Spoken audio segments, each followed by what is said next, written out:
See, I'm Andy, and this is my colleague Michaela. We work for the Government Digital Service, which is a part of the Cabinet Office in the UK government, and it was set up in 2012 by Martha Lane Fox was asked to write a report to Frances Maud, who at the time was the Minister for the Cabinet Office, and he said to her, so if we were thinking about how to make government digital for the 21st century, what would you do? And she went away and she wrote a report, and she brought it back to him, and you might not expect it from a government report, but he basically said, so okay, go and do that now.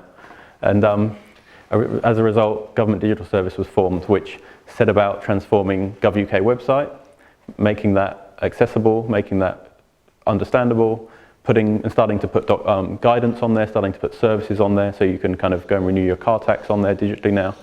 And Government Digital Services has traditionally been building all of those services. Then about 18 months ago, we'd done a bunch of exemplars in government about all these different services, and what we were finding was that as people were transforming services, they were coming up against the same problems. So how do you collect payments from citizens? How do you send emails to citizens? How do you send text messages to citizens? How do you host your service? Like, how do you get machines and computers to host your service on? How do you get data for your service? And so a program called Government as a Platform was set up, of which myself and Michaela are a part, and so we're doing the data part, and the idea is that if you're setting up a service and you need to know a list of countries in the world, then where do you get that list from? And normally the answer is, as a domain expert in, I don't know, imports and exports, you go and look on Wikipedia for the list of countries in the world, and you put it into your service, and you hope that it's right. And then when the list of countries changes, hopefully you find out about it and put that into your service as well. And everyone around government was doing this. Some people were publishing their lists on government, and we looked on the GovUK website, and there were like 85 different lists of countries, one of which, as far as I can tell, was just a list of top-level domain names on the internet. There's a document published on the GovUK website which says .arpa is a country, and the name of the country is Old Style ARPANET. So next time I visit the US, I'm going to tell them that's where I come from and see what happens. Anyway, so Paul Downey, who is one of the founders of OSSG, which we jointly run this meetup with monthly, he started a project called Registers. And the idea of Registers was to publish open data that government already hold. So, like I've said list of countries. It's the most boring one, but we keep coming back to it because it's the first one we did, and we're still very proud of it.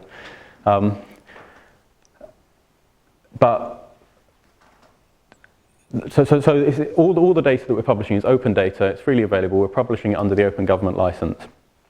But the idea is to embed trust in that, and some authenticity, and like link up the technical side of publishing that data with the kind of the process side of how that data comes to be.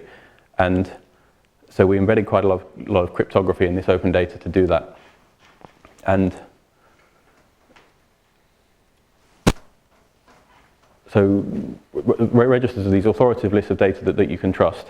And Paul Downey basically came up with this. He did the discovery on this, worked out how it was, and then my colleague Michaela has built the whole thing. And what he came up with was this list of kind of characteristics of a register, kind of the defining principles of when you want to do a list of government data, how do you do it? What kind of things does it have to have? How do you make sure it's got this authority? How do you make sure it's got this trust? And I keep mentioning countries, but other things, we got a lot of press before for putting cows on the blockchain, because one of these lists is people who sell ear tags for cows. So there's a bit of legislation that I'll come back to this. So the idea is that instead of having all these hundreds of lists of countries on the government website, there's one list of countries, it's the canonical list. So if you've got a list of countries, if you want a list of countries, you go to that list. If you want a list of cows, you go to the cows list. They're minimum viable. So if you go and look at Department for Education, they've got a list of schools, and for each school they've got about 80 columns of data, like the name of the school, like a load of statistical data about the different numbers of boys and girls in different year groups, and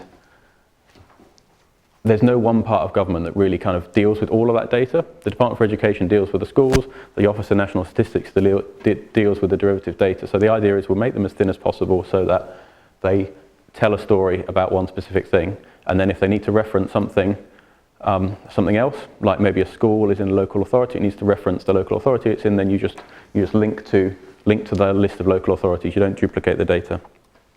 So they have a clear reason to exist. So this is where I get back to my cows example. So agriculture is quite a big industry in the UK. Quite a large part of the Gov UK website is actually devoted to agricultural things.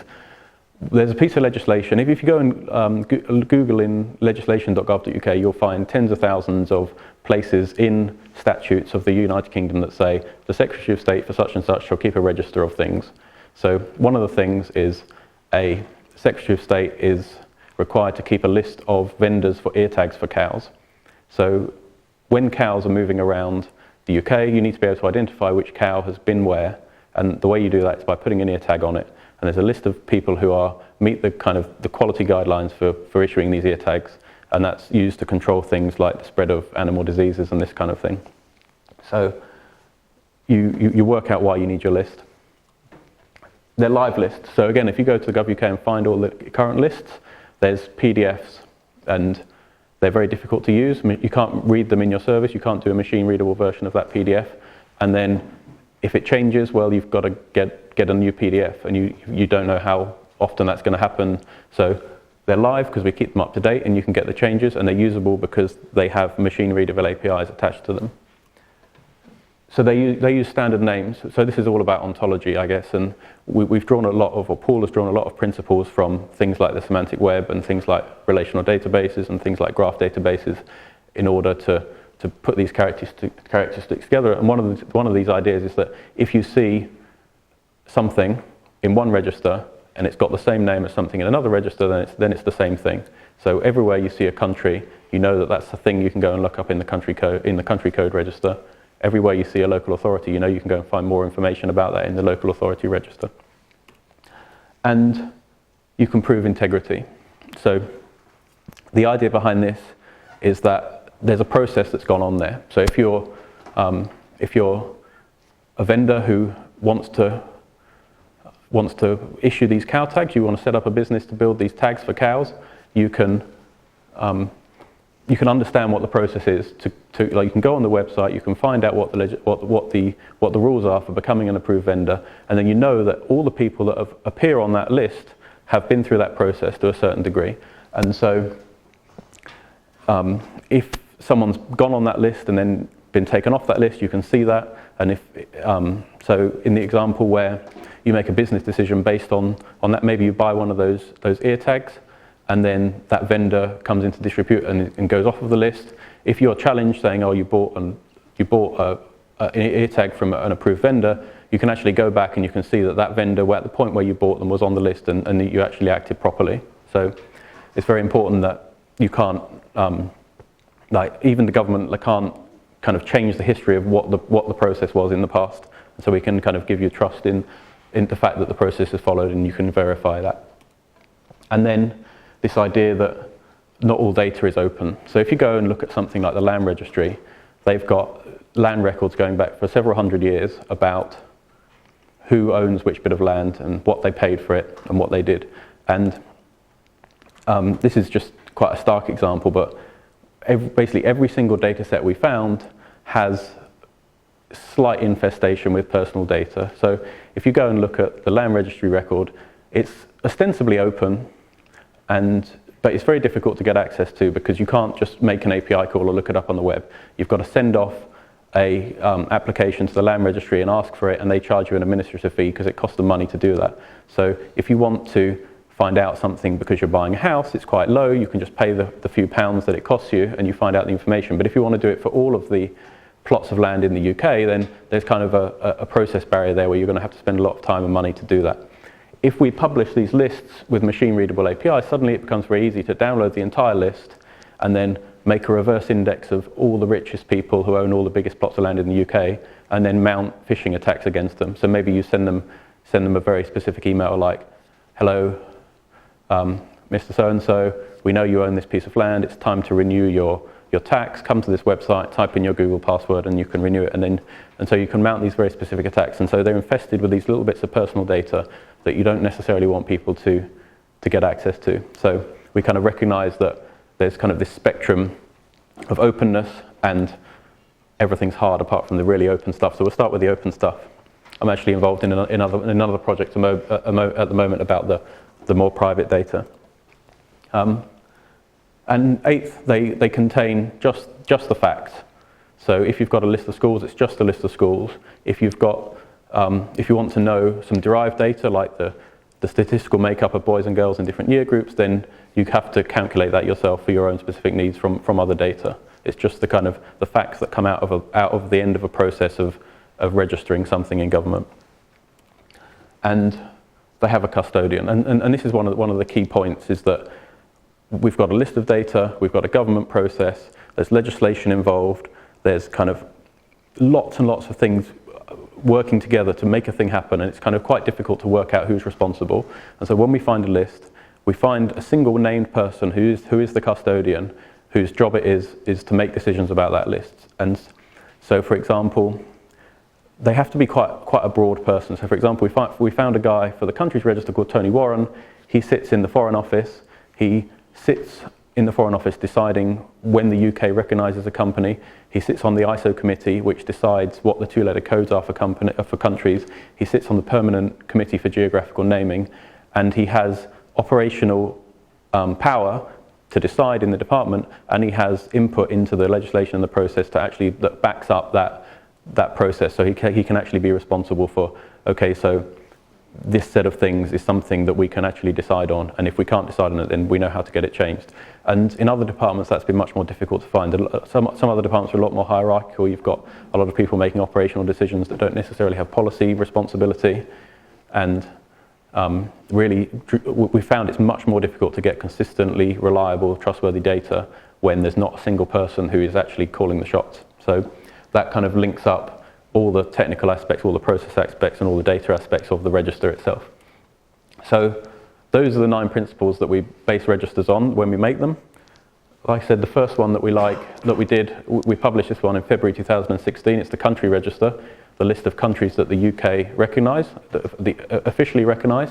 If you go there in your web browser, you'll see an HTTP front end, HTML front end. You can click around, you can have a look. There's also an API which reflects it, which we'll talk more about later. And there it is.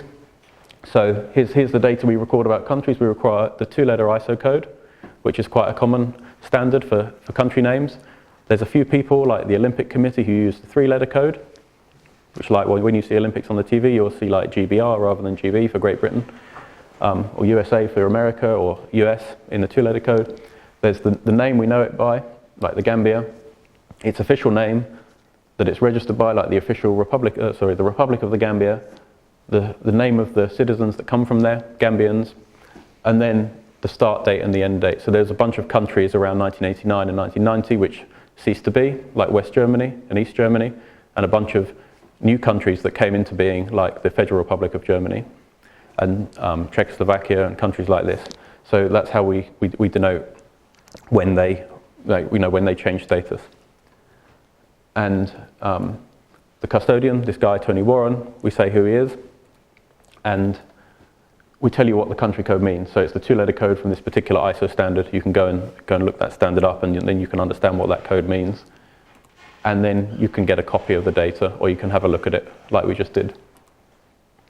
So trust. Trust in the data is a really interesting thing, because you've got this massive data set which, I guess, well, you guys have been in the open source community before. You've downloaded like CD-ROMs of Linux and this kind of stuff, and you get these hashes which tell you that you've got the correct copy of the whole media, like the whole data set. You've downloaded it, you know what the hash is. But that's not enough, because often if you've got a list of all the schools, there's a few thousand schools in the UK, you probably don't care about all of them. You're probably just interested in one of them at a time. So we need to find a way to embed trust in not only the data set as a whole, but the individual records of the data set. So you can take the individual records without the surrounding bits of data and just use them for whatever purpose it is you have. And then we have to, like I already mentioned, we have to marry up the process side that is going on in real life and the technical side with the facts we're publishing in the actual data that you can get through the APIs. So food hygiene rating is a really good example. There's 35,000 food establishments in the UK where you can go, you can buy some food, and the Food Standards Agency goes around to all these places periodically and give them ratings. So this one's got a 5.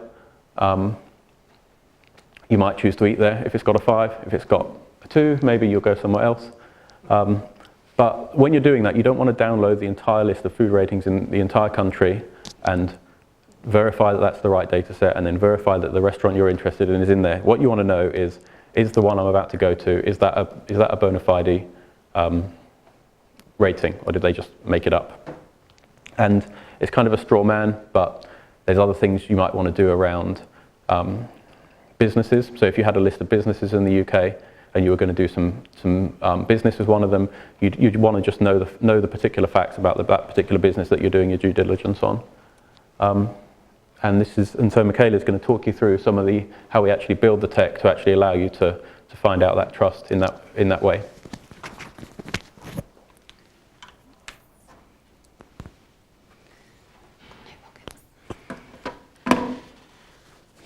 Sorry.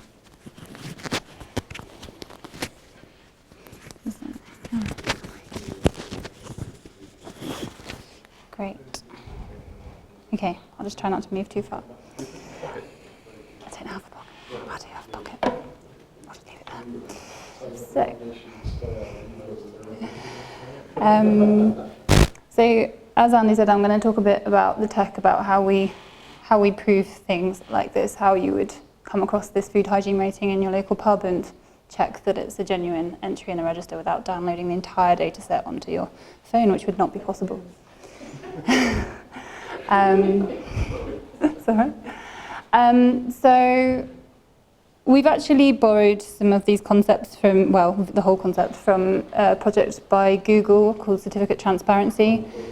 And they're using this to create sort of a log of valid SSL certificates to make sure that it's not a certain certificate hasn't been generated by like a rogue certificate authority. So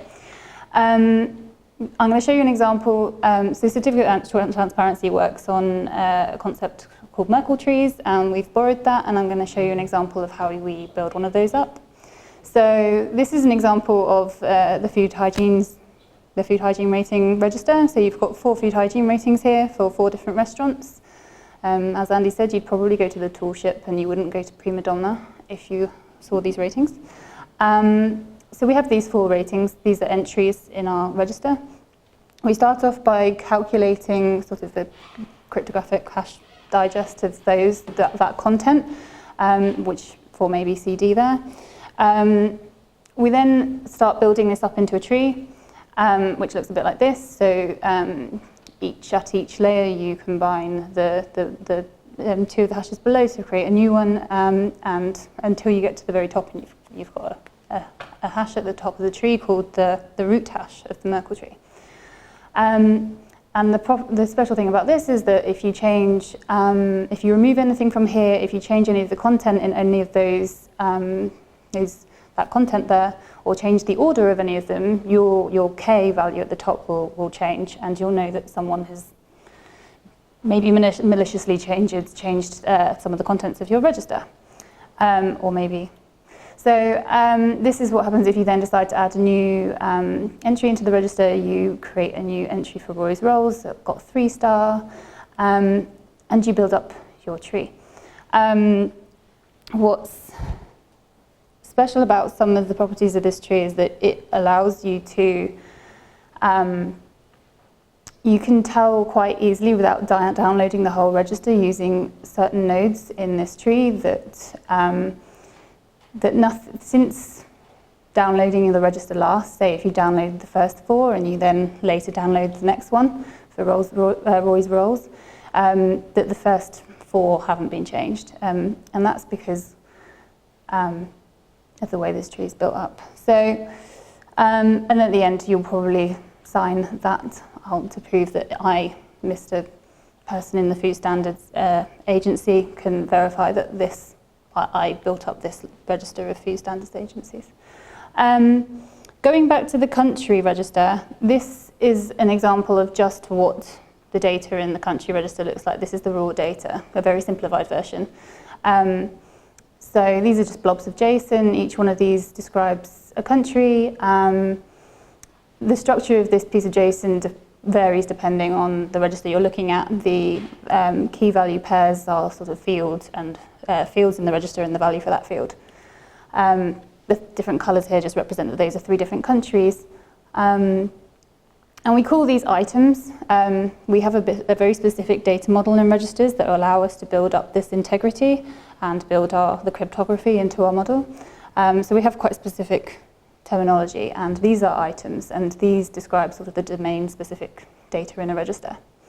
To append this to a register, we add entries, and each entry has an item corresponding to it, and it's referenced again by the digest of that item.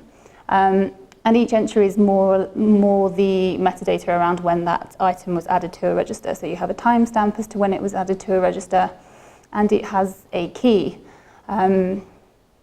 Now, if I was going to say something that changed recently in the country register was that we changed the name of, or Tony Warren changed the name of the Czech Republic to Czechia. That was in the news, apparently, but some people didn't see it. But we got that update in the register. So if you're going to do that update, you append a new entry against CZ, which is the key for the previous version of CZ. And that is how you change Czech Republic to Czechia. It's always append only. The entry log describes the append only nature of a register. So you can see that at some point CZ referenced Czech Republic, but now it's Czechia. So I can give you, okay, so yeah, so the next step in this is, so you can see at the bottom, we might say, if this is a list of events in the register, you might put something at the end that says sort of assert that the root hash of this register is this. So if someone takes this as a file, they can consume all of that and they can appropriately calculate that that's a valid root hash for that data and that no one's changed it. If they don't see a root hash, you might worry that, where has this come from? So something else that's important in registers is strong metadata. That's a list of countries, but what is it a list of countries about? What does that list of countries mean? So going back to some of the characteristics, there's only one register for a specific type of thing, so it might exist for a specific reason. It has a clear reason to exist, like legislation. So the register of countries is actually being given a title by Tony Warren, and he has said that this is the British English language names and descriptive terms for countries. But at the moment, I could just give you this list and give you this and just tell you that's what it is, and that's effectively what we do at the moment. But someone else could take the same list and tell you, actually, this is the list of countries in which UK citizens can legally marry. I mean, I couldn't think of a very good example as to why I would maliciously want to do that. But you might do. You might decide that I want to get married somewhere where the UK actually wouldn't recognise it. And there's no way of knowing whether or not this is a lie. So at the moment, we're now realising is that, so yeah, this root hash doesn't, even with this root hash, you can be told that that's what that means. So what we're now doing is putting strong metadata into the entry log of the register. So, and naturally, because it's in the entry log and that falls into the Merkle tree structure, your root hash will take into account the metadata for that register as well, so its meaning. So as well as the meaning for the register, things like the meaning of a field in a register, we're also doing things like that. The data type for a field in its register, this is all metadata that we want to allow people to prove that that's the intention of the custodian at the time that this was minted in the register, this was what it meant. And this is basically what this whole file format brings us to, is something called register serialization format. So the idea is that, I'll come to it in a minute, but we've got a software implementation of an API on top of it, which makes it more easy to consume for our users. But ultimately, if that's not around, you've got register serialization format, which is it describes the whole register without any software around it. And this can last for a very long time. And anyone can look at it, and it has exactly the same integrity as it would if it were provided via an API.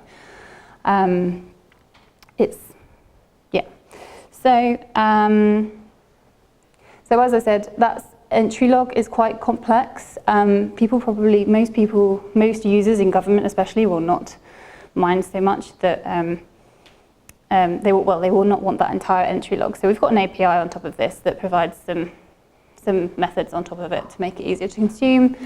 At GDS, we think a lot about our users. We have stickers that say users first. It's nice. Andy doesn't have them on his laptop, but most people do. So here's another repeat of one of the characteristics. So as we said, it's a usable list of data, so usable. So we've got our append-only list of entries. Most people don't mind about the entire history of updates, and they probably just want the latest thing. So our API provides sort of an index on top of this, and we call it records. And the set of records is just the latest entry for a key value. And that changes over time as entries come in for the same primary key. That list updates itself. The entry log is always append only and never has anything changed that was already there. The idea of index is that it's the data you want by the key you want to use, because you might want to ask different questions based on a different key in the register, cut into usable groups. So if you're the Olympic committee, you might decide that actually then we might provide an index of country by ISO 3 code or something, and that this is all the different ways that you might index the register. So that's what our API does. We have a specification for it, open, we're building it as we build out the API. Continue for a bit. Right, so one other challenging property of registers, or interesting property, is that they're distributed. They're linked to each other, as Andy said. They're minimum, and they link to each other because if you're the custodian for the school register, you're not an authority on details of a local authority and its boundary, so you will link to the local authority register for that. But they're distributed because government is quite distributed in itself. It has different departments. Citizens aren't supposed to be able to tell that it is, but it is. So we've got this property that they link to each other. They don't duplicate data. They reuse each other by linking to each other via some kind of key. So data dissipates around a system in 3 ways. We've got distribution, replication, and duplication. I've kind of got a few diagrams to describe this. So we're aiming to allow for the first 2, but not for the bottom one. That's a problem we're aiming to solve with this project. So this is a diagram of a sort of the standard centralized architecture.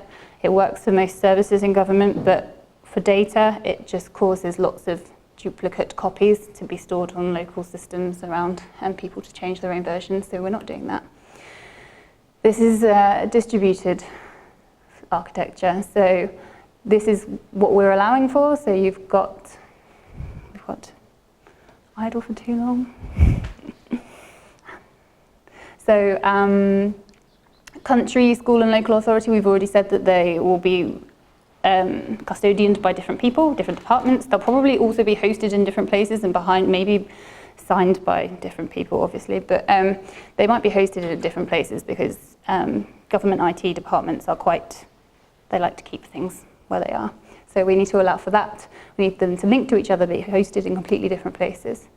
But data being data, you still need to allow for people to take copies of it, but know it's the same thing, whether that's to run their service, they want to replicate it locally, so for their own reasons for running their own service, maybe they want to just take 3 registers out of an ecosystem of thousands and host their own and just replicate it.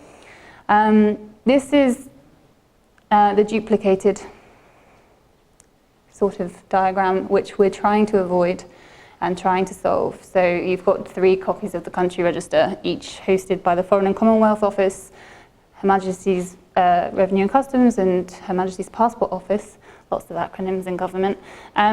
So this is what we're trying to avoid. We don't want this to happen. We want them to reuse data where the authority is. So registers need to link to each other. So as I said, school and local authority, school might reference local authority and local authority might reference country. And what we're now looking at is, as well as having really strong metadata about the meaning of a single register, is how do you also cryptographically prove the links between registers. I can give you a school register that links to, and that can be cryptographically proven, all the meaning behind that, what the description of that is, what the description of the fields are, what the data types are, but it links to a local authority register, and I can just replace that local authority register with a different local authority register which has different boundaries, and you suddenly your school is in a different local authority boundary and you wouldn't know. So we're now looking at thinking about how to apply our cryptographic verification and proofs to registers that link to each other to allow for this distributed nature of government data without duplicating it. So this is it really. To summarize, in decreasing longevity, you've got the data which will be around for a very, very long time. As Andy said, the land registry has been around for hundreds of years. The data model will be around for a long time. This is the thing that provides integrity. So even if our software implementation is an API, or our whole team, which we might all disappear and go and work on something else and not get replaced, the data model is still there with the signatures that say who had vouched for this at a certain point of time, and you can still use that later down the line and say this was true at a certain point. We're kind of allowing for certain things to evolve within the data model more than others, like cryptographic algorithms. Some might become less secure as time goes, but we'll still keep most of the model. The APIs are have a long amount of longevity. We're hoping to build a standard where we won't be the only software implementation of it. There will be other reference implementations of the API that's not built within central government, that might be built by other departments, but we will still, hopefully the whole ecosystem allows the whole ecosystem to work together. And then lastly, the software implementations, that's probably the first thing to go. But so that's it. One more thing. Fish and wine. Oh yeah, go on, say your statement about fish and wine. The old software matures like fish and data matures like wine. So you want to keep the data around for as long as possible to be able to replace the software that is delivering it and processing it. And then one more thing, we were working in open. This is our GitHub repo. The API and the platform are written in Java, Open Register Java, or the first one of many reference implementations is written in Java. That's it.